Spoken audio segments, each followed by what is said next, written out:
Well, I think the voters are very concerned, the American people are very concerned about the economy, about a $2 trillion deficit, about Washington that doesn't seem to work, where it's all bickering and partisanship. So I think they're looking for somebody who makes sense and who offers them an optimistic sense that we can get America to work again. And I think week after week in the debates, because I've focused so much on substance and on positive solutions, I think we've been steadily gaining ground.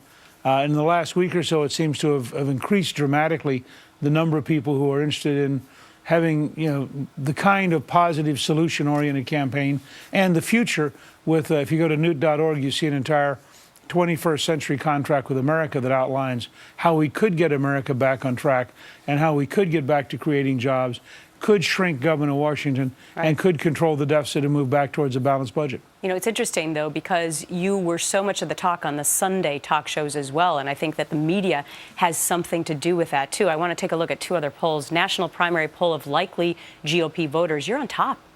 28%, Herman Cain 25%, Mitt Romney has dropped to 18%. And then let's go to Iowa, because that's where the first caucus is going to be held. And it's a statistical tie between how they view the top four, Cain, Paul, Romney, and yourself. Now, undoubtedly, Mr. Gingrich, you have gone up in the polls, do you believe, because of Herman Cain and some of the troubles that he has faced as being the other conservative or one of the other conservatives in this race?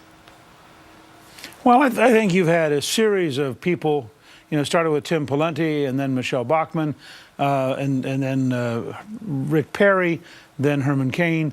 I mean, there have been a series of people who sort of auditioned for being the conservative alternative to Mitt Romney. And Mitt Romney's been very stable and very steady. Now we're in a situation where, to some extent, people are looking at Newt Gingrich and having to decide, do they like the solutions I'm offering? Do they like my own track record as Speaker with welfare reform, balanced budget, first tax cuts in 16 years, bringing unemployment down to 4.2%? Is that a record they'd like to see repeated in Washington? Right. And I think, to some extent, that's given me a real advantage over my friends who are also running. I think one of the things the American people like about you, too, sir, if I can go out on a limb, is that they don't necessarily like a career politician, but maybe what they like about you as a career politician is that you tell it like it is. And that seems to be what they like about people who aren't politicians. Your comments.